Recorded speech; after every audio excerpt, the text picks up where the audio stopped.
Como hemos visto a través de todos los videos, la filosofía se ha encargado de buscar en estos últimos pensadores un camino o una forma de vivir sin preocupaciones y sin miedo. Hoy presentamos otra de esas doctrinas, aparte del estoicismo y el epicureísmo, que va a tratar de contestar ese tipo de preguntas. Hoy vamos a hablar del escepticismo.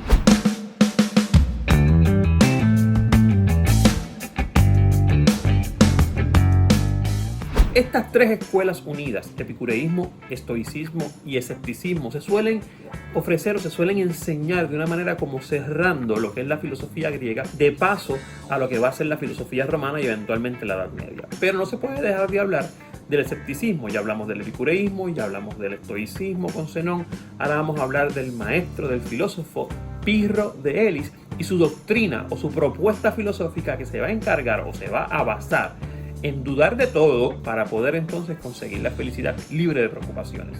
Pirro de Elis era un señor que viajaba, era básicamente un soldado del ejército de Alejandro Magno. ¿Recuerdan a Alejandro Magno, que era el discípulo de Aristóteles? Aquí hay una foto. Aunque yo sé que ustedes probablemente lo recuerdan por esta otra foto.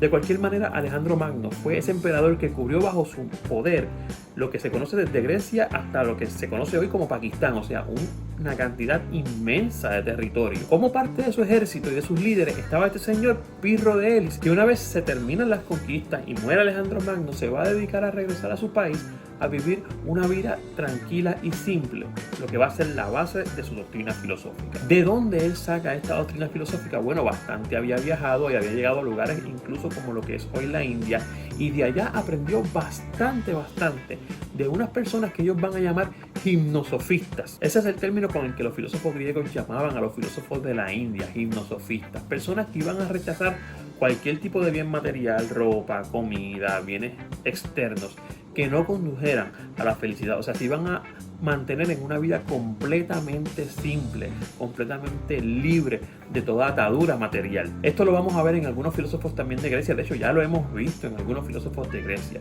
Cabe mencionar que esto va a quedar bien marcado en la vida de Pirro, y él entonces va a empezar a tener este tipo de filosofía, este tipo de pensamiento cuando regresa a su casa. Y lo primero que va a decir, lo va a proponer para no tener que vivir una vida atada al materialismo y una vida atada a los vicios, es que no debemos otorgarle un juicio a priori a las cosas sin antes haber sido analizadas por nosotros mismos. Él, junto con los demás, Platón, Aristóteles y los demás filósofos, sabían que los sentidos nos engañan, que no nos llevan a conocer la realidad de las cosas. Así que no nos podemos dejar llevar por los sentidos para decir qué es real y qué no es real.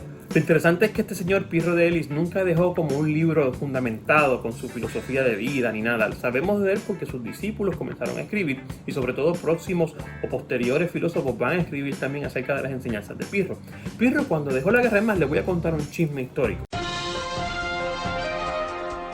Cuando se acaba el poderío de Alejandro Magno y Alejandro Magno muere, sus principales generales se van a empezar a disputar o a pelear por ser los líderes de diferentes territorios. El más famoso dentro de esos líderes es Ptolomeo I de Egipto, o sea, que se va a quedar básicamente con el poder de todo Egipto. Pirro, por otro lado, en vez de jugar al poder político, va a regresar a su casa y va a regresar a su hogar y a empezar a vivir una vida filosófica simple, lo que había aprendido de estos gimnosofistas en la India. O sea que, aunque pudo luchar y tratar de llegar al poder, porque obviamente había sido una persona muy importante dentro de los ejércitos de Alejandro Magno, va a decidir por una vida libre del poder y de los extremos. Porque como él bien sabía y enseñaba, la gente entra en preocupaciones y miedos porque empiezan a ver las cosas con un juicio ya establecido sin antes dudar de los conceptos o de las verdades y ponerlas a prueba usando los propios criterios. Con esto quiero decir que lo que es verdad para una persona no significa que sea verdad para otra persona. Muy bien lo sabía él porque él había vivido en otras culturas donde la verdad era otra cosa. Para la mayoría de la gente esto es un problema y entran en preocupaciones porque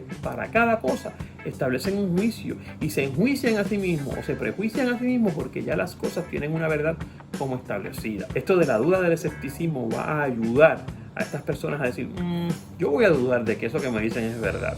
Yo voy a empezar a analizarlo bajo mis propios criterios. Y una vez lo analice bajo mis criterios o bajo los criterios de una comunidad establecida que estemos de acuerdo en lo mismo, entonces quizás lo podemos tomar como verdadero. Por eso se le llama escepticismo, de la palabra griega skeptikos, que también se vincula con el verbo skeptomai en griego, que es mirar, analizar, investigar, dudar, más o menos esas cosas. O sea que esta gente pasaba una investigación de todos los elementos que conformaban tomar la verdad en ese momento.